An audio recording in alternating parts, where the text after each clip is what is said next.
الرحمن الرحیم قرآن کریم کی جانکاری، تاریخ القرآن، ارض الانوار۔ دیکھیے، الرحمن علم القرآن، رحمان نے قرآن سکھلایا۔ یہ کس نے لکھی ہے؟ ابو الکمال قاضی عبدالصمد سالم، فاضل دیوبند مولوی فاضل، وہ فاضل جامع ازہر مصر، یہ جامع ازہر مصر سے فارغ ہیں۔ قرآن قرن اول میں، قرآن عہد رسالت میں، نزول قرآن،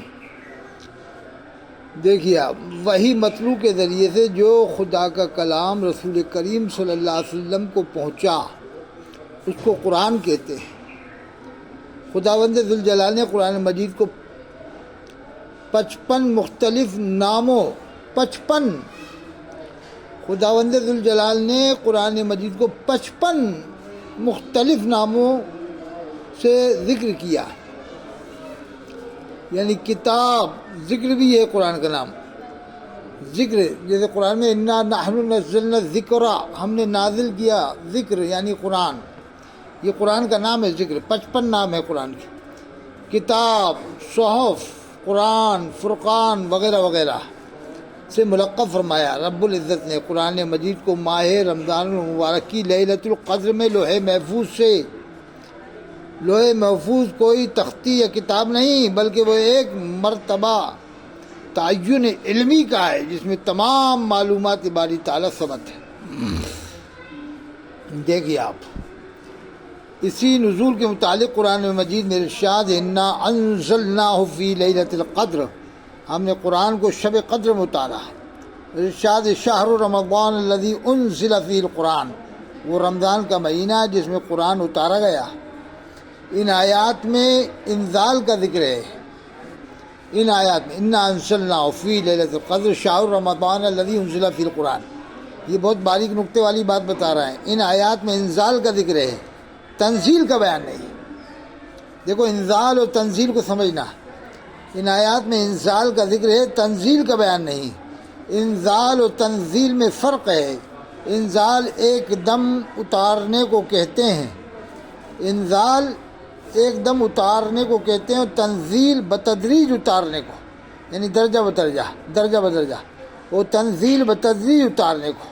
عن ابن عباس رضی اللہ عنہ قال انزل القرآن الى السماء الدنیا فی لیلۃ القدر فکان اللہ اذا اراد ان یوحی منہ شیئا۔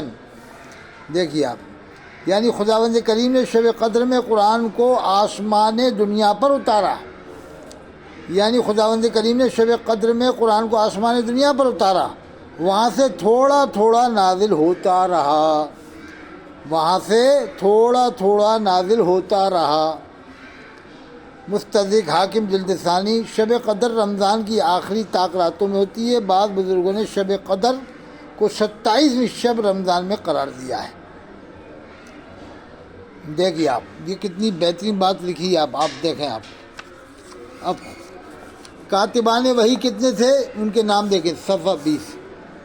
رسول کریم صلی اللہ علیہ وسلم نے 40 صحابہ کو کتابت کی خدمت پر مامور کر رکھا تھا۔ روضۃ الاحباب، یہ بڑی کتاب کا حوالہ ہے۔ عبداللہ بن سعد، زبیر ابن العوام، یہ پہلے اسٹارٹنگ، ان میں زیادہ مشہور ہیں۔ حضرت ابوبکر صدیق، عمر فاروق، حضرت عثمان بن عفان، حضرت علی بن ابی طالب، زید بن ثابت، عبداللہ بن سعد، زبیر ابن العوام، خالد بن سعید، حنظلہ بن ربیع، علا، خالد بن ولید، عبداللہ بن رواحہ، محمد بن مسلمہ، عبداللہ بن سلول، مغیرہ بن شعبہ، عمرو بن عاص، معاویہ ابن ابی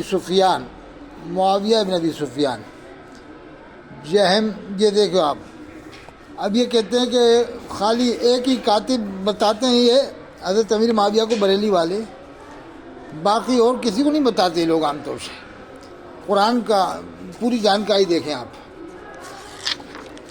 اب یہ دیکھیے آپ، قرآن کی نایاب جانکاری، تاکہ آپ کو پڑھنے میں انشاءاللہ دل لگے گا، قرآن کے پڑھنے میں دل لگے گا، معلومات حاصل کرنے میں دل لگے گا۔ قرآن کریم کی جانکاری میں آپ کو بتا رہا ہوں،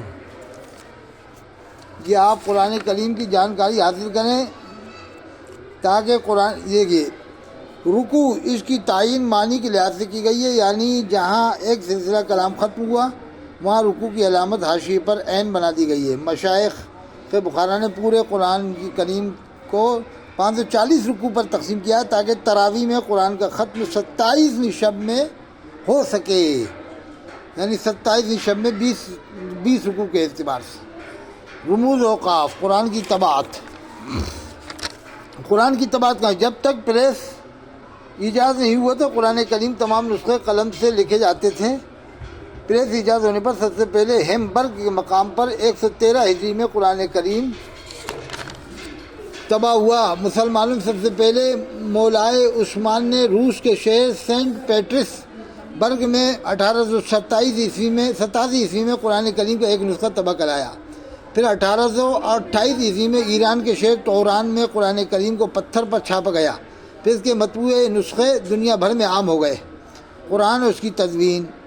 تلاوت کی سہولت کے لیے اللہ تعالیٰ نے قرآن کریم کو متعدد قرأتوں میں نازل فرمایا۔ اب یہ آپ کو جانکاری۔ مشہور قراء حضرات 10 ہوئے۔ عبداللہ بن کثیر الدارمی متوفی 120 ہجری، آپ نے صحابہ میں سے حضرت انس بن مالک، عبداللہ بن زبیر، حضرت ابو ایوب انصاری رضی اللہ عنہ کی زیارت کی تھی اور آپ کی قرأت مکہ مکرمہ میں زیادہ مشہور ہوئی۔ دوسرے نمبر کے قاری نافع بن عبد الرحمن بن ابی نعیم متوفی 169 ہجری، آپ نے 70 ایسے تابعین سے استفادہ کیا تھا جو براہ راست حضرت ابی بن کعب، عبداللہ بن عباس رضی اللہ عنہ اور حضرت ابو ہریرہ رضی اللہ عنہ کے شاگرد تھے۔ آپ کی قرأت مدینہ طیبہ میں زیادہ مشہور ہوئی۔ اب یہ 10 قاری ہیں۔ اب اس کے بعد انشاءاللہ اگلی ویڈیو میں دیکھیں قرآن کی اور بہترین جانکاری آپ کو ملے گی۔ کمنٹس میں آپ بتائیں، شوق پیدا ہو تو آپ بتائیں، تو انشاءاللہ اگلی ویڈیو میں آپ کو بہترین اور نایاب جانکاری قرآن کریم کے بارے میں دی جائے گی اگلی ویڈیو میں انشاءاللہ۔ ابھی اسی پر انشاءاللہ اگلی ویڈیو کا آپ انتظار کریں۔